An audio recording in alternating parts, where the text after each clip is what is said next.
Welcome everybody to another episode of Grind My Gears. I am Ashton Imdar. Thank you for joining me once again. And today we are doing a breakdown of the UFC event that happened last night. UFC, let me see what number was that, 264.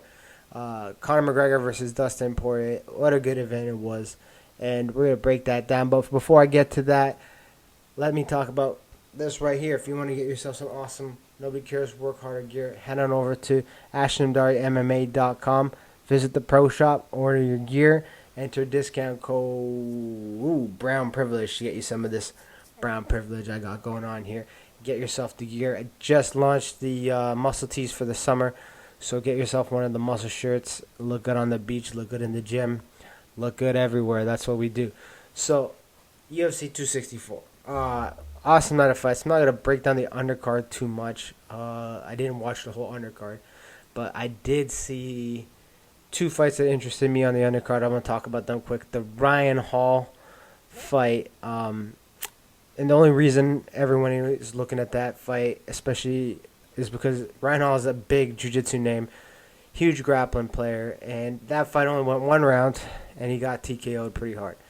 All I will say about this fight is you can make as many arguments as you want about sport jiu-jitsu crossing in over into MMA, but I still think the guy can utilize jiu-jitsu very well in MMA. I think in this situation, he made a fundamental error. If you look in the tape, instead of playing more defensively when he hit the ground, when he fell on the ground, he actually started reaching for legs, and he was trying to reach for the legs. And when he reached for the leg, that's when he got hit with the first one that really hurt him. So I think it was just a fundamental MMA error. And he was just not taking care of his defense on the ground in terms of protecting against shots. And he got hit with one. And, hey, man, that happens. Shout out to Ryan Hall. He had some time off. Some people argue ring rust. I don't think it's a thing. He doesn't believe it's a thing. I just think he got caught really well. He made a fundamental error on the floor, and it cost him. And that's all I have to say about that fight. The other one on the undercard I wanted to talk about was the Carlos Condit Max Griffin fight. That was a fantastic fight. Good showing all the way around for both guys. Obviously, Carlos is on the end of his career. Max Griffin is up-and-comer. Max Griffin definitely took it to Carlos in the first round. I believe he dropped him with a right hand or a straight punch. I'm not sure which punch. Dropped him. Max Griffin's striking looks very good. Carlos Condit didn't look bad. He didn't look bad at all. He's just a slow starter. He's one of those guys, if you give him 5 rounds, he'll put it on you. But in 3, you can beat him. So I think going forward for both these guys, Max, no problem. Let him continue to grow. Let him fight top 10 opponents. He'll be fine. I think for Carlos, if he continues to fight, unfortunately he's going to be stuck on the undercard of most of the events now or low main card. So he's not going to get those 5-rounders. So if Carlos wants to continue to compete at a high level, which he's totally capable of, he's got to figure out a way to start fast and start hard. And he takes a little bit too much time. And sometimes by the time Carlos gets going, it's the end of the mid-third round, and he loses the decisions, which is what happened last night. Now we're going to go to the main card, what everybody paid money to watch, including myself. And I'm going to zip through some of them pretty fast. But let's talk about the first one, Sean O'Malley versus Chris Matino. Now, on paper, this was Sean O'Malley was going to light him up and knock him out. Sean talks a lot of stuff. I've met him when I did my camp back in Arizona. Decent fella. Not the kind of guy I want to hang out with in my spare time. But fantastic athlete, great fighter. And to put it quite simply, he pieced Matino up. Don't get it twisted that fight was anything other than Sean O'Malley outclassing this guy. He outclassed him in every aspect of MMA in that fight. But what this fight did show to me is, one, how tough this Matino kid is. Very tough. 10 days notice took the fight. Like, you can't really expect much from someone from 10 days notice. It's 10 days. So he took the fight on 10 days, and you know what? He wasn't scared of the guy. He was not scared of O'Malley, and I think, this is my opinion, obviously, that going forward, Sean O'Malley will have a very hard time against fighters who come forward and walk him down. Now, this Chris Matino didn't have the skill set to hurt him, but he did connect when he walked him down. So when the fight was over, O'Malley was calling out, Dominic Cruz, Cody Garbrandt, all these guys, and there's potential that he can light these guys up and beat them. But if Cody Garbrandt walks you down and hits you with one of the punches that Matino hit him with last night, he's going out. So there's a little bit of flaw in his game, and you can see from the amount of volume he was throwing, he was gassing a bit, which, in his defense, he was trying to TKO this guy. So maybe work on the gas tank if you're going to be throwing that kind of a volume. But a fantastic showing by O'Malley. Definitely worthy of a top 10 opponent now, and maybe even top 5 to really showcase his skills. But the fight really didn't do anything for his stock. It did a lot more for Matino, especially with the horrible stoppage. Everyone's like, well, the guy was taking so much damage. There's 30 seconds left. If you were to stop the fight, you stopped it in the third, stopped it in the second. Not with 30 seconds left in the fifth. Let him fight it out. That was not a TKO victory. That was a dominant unanimous decision for O'Malley. And not even a 50-45. It was probably 50-42. But let the kid finish. He had the balls enough to get in there and work that hard to stay in that fight and be conscious in the fifth round, despite being connected by 85% of the time from O'Malley, according to the statistics. So let the kid fight. Horrible stoppage, but understandable for the health of the fighter. But I think it should have been let go. Then we have Irene Aldana versus Joanna Kunitskaya. I actually had Kunitskaya going into this fight only because she's in a relationship with Thiago Santos, who I'm a big fan of ever since his fight with John Jones. So it looked like they put in a lot of work, and were doing a lot of things. But hell, Irene Aldana is pretty legit. She has great hands, great boxing. She made that look easy against a very skilled female opponent. So shout out to her for doing such a great job getting that win and TKOing her and KO and flatlining her. She beat her up, and I think Aldana has a bright future, and Kunitskaya, she'll come back, I think, with her and Thiago Santos together. They'll be a good fighting couple for the next couple of years. Thiago Santos obviously having some issues himself getting back. Now we get into the good fights. So, Tai Tuivasa and Greg Hardy. The boos for Greg Hardy are warranted. He does not deserve to be there, despite the fact he's a great athlete and he's pretty talented at MMA. He's not a bad MMA fighter. He's a decent MMA fighter. He didn't deserve to be in this position any of his fights. But because of his former status as an NFL player, they gave him the shot. He made the most of it. Kudos to him. He's got power, Greg Hardy, but he lacks technique. This was a classic example of inexperience in the cage. This is something that you kind of get over when you're an amateur fighter. Something I got over. I got knocked out of my very first fight. So I got over that aggressive behavior when you think you're going to hurt somebody and you hurt somebody and you run after them. And the consequences are very dire when that happens. And Greg Hardy found out. Tai Tuivasa got hit and he hit him back. And that's what happens at heavyweight. So, for Greg Hardy, this is 2 knockout losses in a row. I believe the UFC will give him another shot based on his name alone, but who knows? In my opinion, he didn't deserve to be in the UFC in the first place. So if he gets cut, he gets cut. Tai Tuivasa, that guy's a badass, but drinking beer out of shoes, the shoey, that is by far the most disgusting fucking thing I've ever seen. But seems to win fans, so good for him. And great showing for him. I think he should definitely take a step up next time, but Greg Hardy is not a top 20 opponent in my opinion, so he definitely needs to be careful and work his way back up. Don't rush into the top 5, top 8 yet. I don't think Tuivasa is ready for that, but who knows. Let's go to the co-main. Gilbert Burns versus Stephen Wonderboy Thompson. Great fight all the way around. You had to know this was going to happen. This is a classic striker versus grappler match, but A lot of people underrate Gilbert Burns' striking ability. And, there were points in the fight where Stephen Thompson was piecing him. He was getting him, and he was starting to catch his rhythm. And classic, what you do when a striker catches your rhythm, you take him down.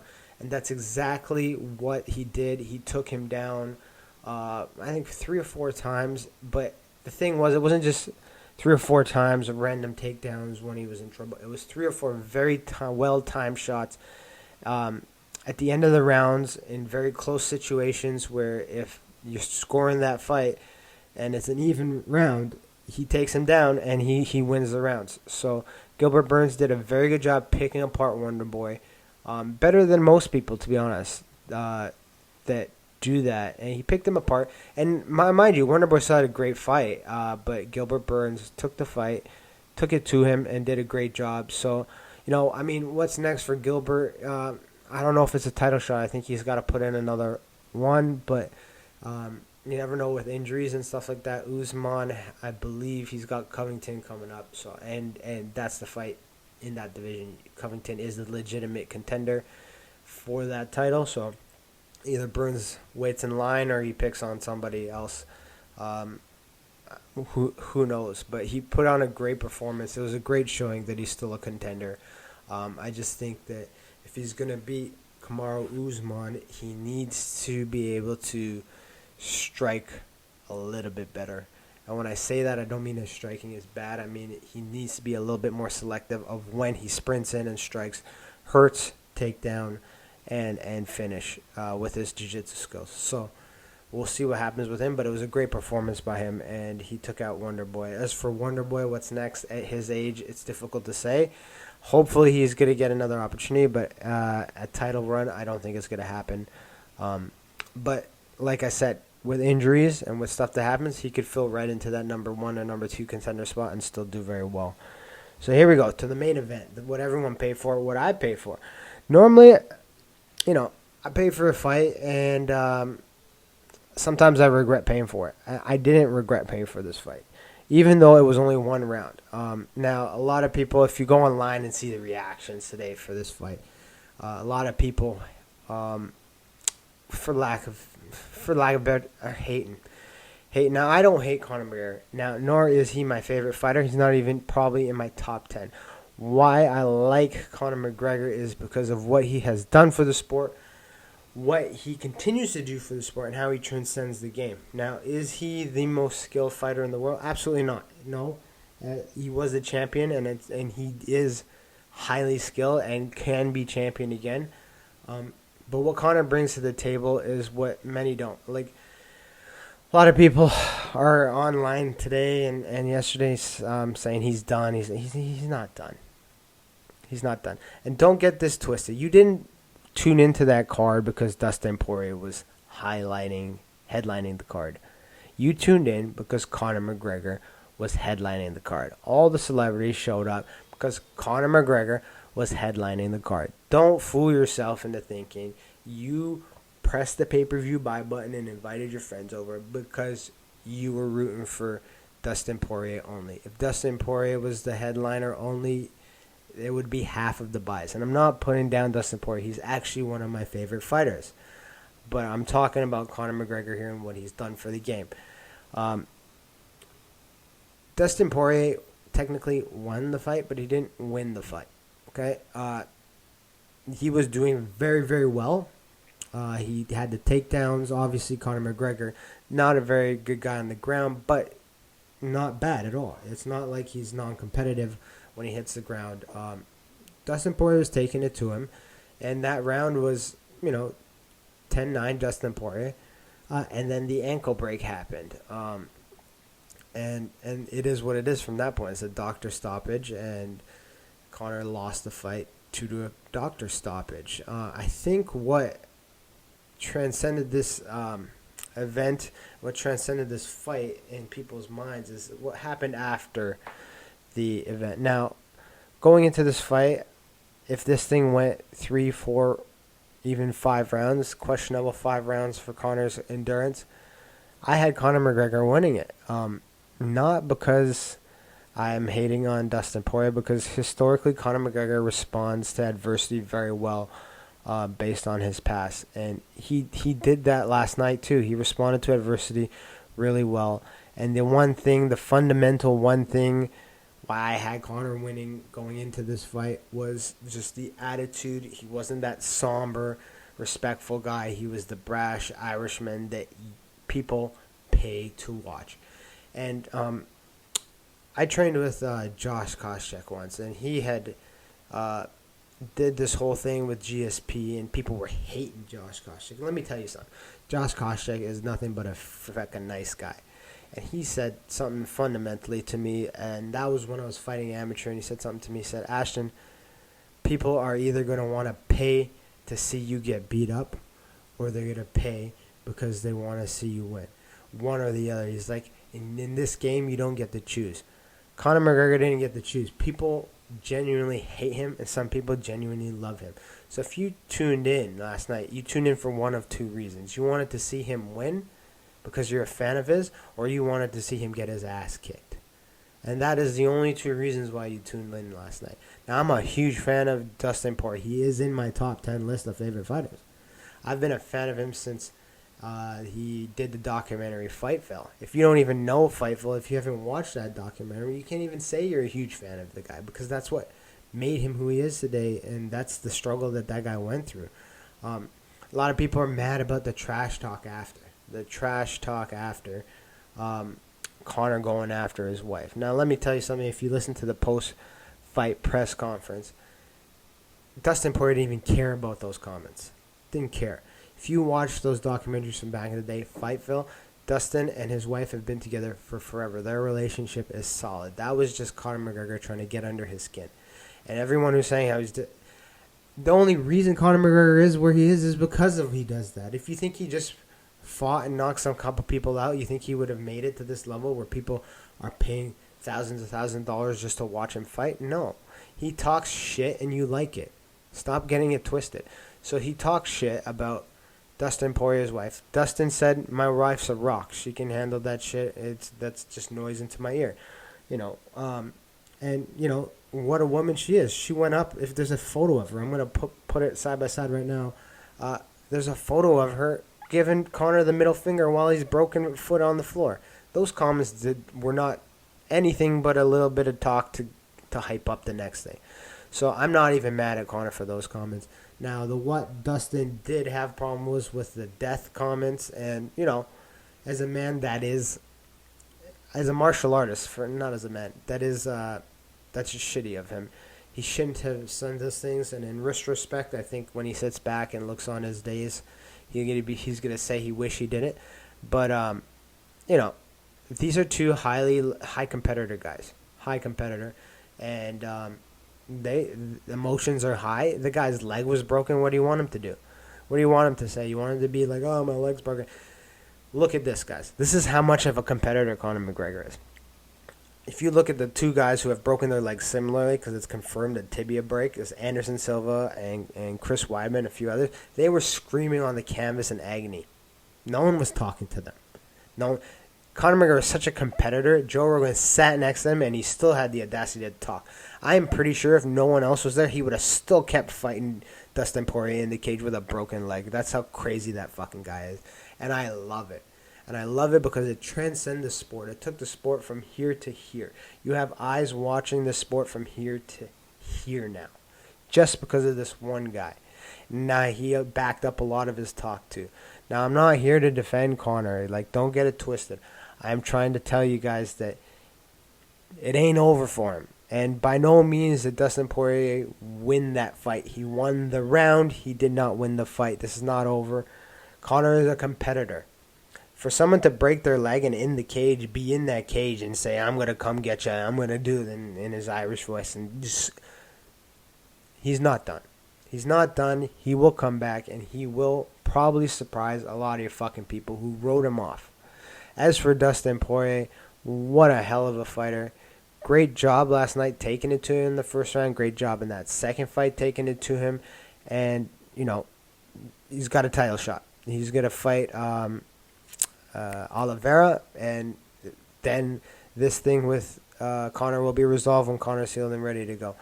But for everyone on there making fun of Conor McGregor, calling him McCracken, calling him all these names, the memes or whatever, I don't care about the memes. The internet is fucking awesome. Memes are great. Keep those up. But to hate on somebody for bringing a level of success to a sport that otherwise, if he didn't do, we would be 5 years ago back here. Like, we would be pushed back. He has brought a level to this game that we would have never seen. He is a once-in-a-lifetime personality and a once-in-a-lifetime fighter. Is he the best? No. He is. When I say he's a once-in-a-lifetime fighter, he's the once-in-a-lifetime fighter that brings that personality and brings that high skill level. Once-in-a-lifetime fighter is someone like Anderson Silva, someone like George St. Pierre, someone like John Jones. Those are once-in-a-lifetime fighters, but they're not once-in-a-lifetime personalities and fighters. And so Conor McGregor brings the whole package. And whether you like him or whether you fucking hate him, too friggin' bad, he is here to stay. He's not going anywhere. And he's a bad motherfucker. So is Dustin Poirier. So hats off to both those guys. They're going to run that back. Trust me, they're going to run it back at some time. And I don't even know who to say who's going to win. Many people will say it would be Dustin Poirier will win the fourth fight. But I will go out on a limb again and say it would be Conor. Not because I'm a Conor nut hugger. He's not even in my top 10. Dustin's in my top 10. But he's a competitor, and what he's done for the sport of MMA, if you can't respect it, you shouldn't be watching. So hey, that's my take on the event last night. Great event. Now, some people will say it wasn't a great event, and because like there have been UFC events with way better fights that happened last night. But that was an entertaining night. $70 out of my pocket, well spent. I was entertained. I didn't get the finish of the 5 rounds that I wanted, but I was entertained. So, thank you for watching. That's another episode of Grinds My Gears. Head over to AshanimDariMMA.com. Buy your gear, and I'll see you for the next UFC breakdown. Have a great one. Thank you.